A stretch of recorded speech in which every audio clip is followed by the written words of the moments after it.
Das Ende der Wahrheit. Sind Journalismus und Wissenschaft in Gefahr? Warum das erodierte Vertrauen in Journalismus und Wissenschaft eine Gefahr für eine demokratische Gesellschaft ist und was wir dagegen tun können. Die Erforschung unserer Welt und die Einordnung der Erkenntnisse ist unter anderem die Aufgabe von Wissenschaft.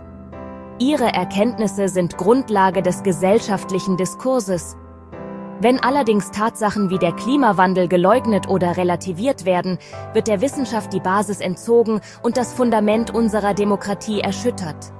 Der Wissenschaftshistoriker Professor Bernhard Kleeberg von der Universität Erfurt verweist auf einen Wandel.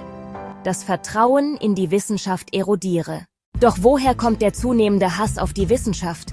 Hat sie den Anschluss an die Gesellschaft verloren? Was sind die Ursachen für die wachsende Wissenschaftsskepsis? Vor allem während der Pandemie wurden Tatsachen, Meinungen und Ängste miteinander vermischt. Es dominierte der Meinungskampf und Aussagen wurden beliebig gemacht. Wissenschaftliche Differenzierungen wurden ausgelassen, Urteile und Erklärungen dienten vielfach den eigenen Interessen. Unverstandenes wurde für böse gehalten. All dies hat der Wissenschaft und der Debattenkultur geschadet. Leichtgläubigkeit und Aberglauben nehmen heute immer mehr zu. Und viele Menschen ziehen sich in sich selbst zurück, weil sie nur hier die Stabilität finden, die es draußen nicht mehr gibt. Die Verfassungs- und Strafrechtlerin Elisa Hoven warnt in ihrem Buch »Das Ende der Wahrheit« ebenfalls vor den Gefahren für die Demokratie.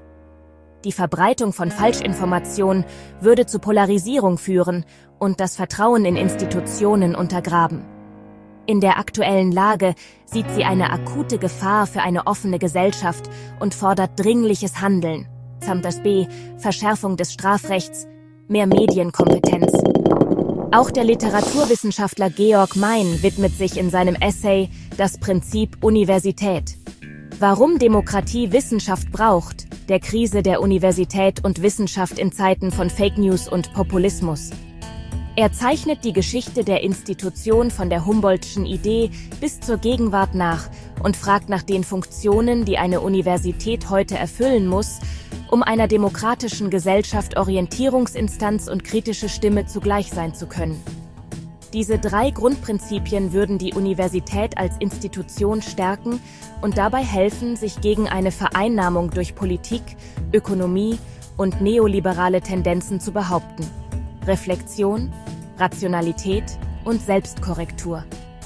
Sie lassen sich nach Mein auf folgende Formel bringen: öffentliche Relevanz durch disziplinäre Selbstreflexivität, Kritikfähigkeit durch wissenschaftliche Handlungsrationalität, Ergebnisoffenheit und prinzipielle Bereitschaft zur Selbstkorrektur durch strukturellen Einbau von Kontingenz.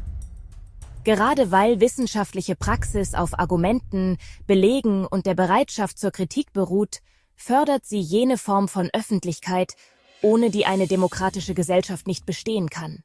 Für eine freie Wissenschaft wird ein gemeinsames Verständnis von Wirklichkeit benötigt, ein stabiler Konsens, der auf sachlichen Informationen beruht. Voraussetzung dafür sind verlässliche Kriterien, die uns darin unterstützen, die Wertigkeit von Informationen richtig zu verorten. Leider werden Fakten heute häufig nicht mehr abgeglichen und eingeordnet. Es geht oft nur noch darum, Recht zu haben. Derselbe Mechanismus funktioniert bei Verschwörungsmythen. Damit verbunden ist ein Klima der Unsicherheit. Hier gedeihen Misstrauen und Klickraten. Vor einiger Zeit wurde die Faktenprüfung, Faktenchecker, von Beiträgen auf X abgeschafft. Danach folgte Mark Zuckerberg für die Dienste seines Konzerns Meta in den USA. Kritiker verweisen darauf, dass es den Tech-Millionären in Wahrheit nur um Macht und Geld geht und Nutzer einem Algorithmus ausgesetzt werden, der Aufmerksamkeit belohnt, soziale Medien als Erregungsbeschleuniger und Falschinhalte nicht kennzeichnet. Professionelle Faktenchecks, zum Beispiel Content Credentials, berichtigen falsche Informationen. Die Überzeugung von Faktenchecks hängt einerseits davon ab, ob den Faktencheckern vertraut wird und andererseits, inwiefern es beim Teilen einer faktischen Aussage überhaupt um deren Richtigkeit geht. Vor allem in politischen Debatten werden teilweise falsche Aussagen übernommen. Hier geht es nicht um Faktizität, sondern politische Identität. Im Journalismus dient der Faktencheck als eine Methode zur Wahrheitsfindung. Dazu gehören ein Abgleich der Inhalte mit verlässlichen Nachrichtenportalen, wissenschaftlichen Publikationen oder offiziellen Dokumenten. Spezialisierte Websites wie factcheck.org oder Snopes können zur Überprüfung herangezogen werden. Allerdings ist diese Methode nach Professor Bernhard Kleeberg oft nur bedingt geeignet. Faktenchecks, die nicht während eines Gesprächs stattfinden, sondern im Nachhinein veröffentlicht werden, führen häufig nur dazu, dass bestimmte Falschaussagen noch mehr Aufmerksamkeit bekommen. Nutzer würden diese Faktenchecks nicht genau lesen, sondern nur das gehypte Thema sehen. In den Gruppen, in denen Falschinformationen sehr stark zirkulieren, können sie eine gefährliche Wirkung entfalten, indem sie existierende Vorurteile oder Überzeugungen weiter bestärken. Faktisch, richtige Informationen haben es hier schwer, sich gegenüber bereits bestehenden Meinungen und anderen mit ihr im Wettbewerb stehenden Informationen durchzusetzen.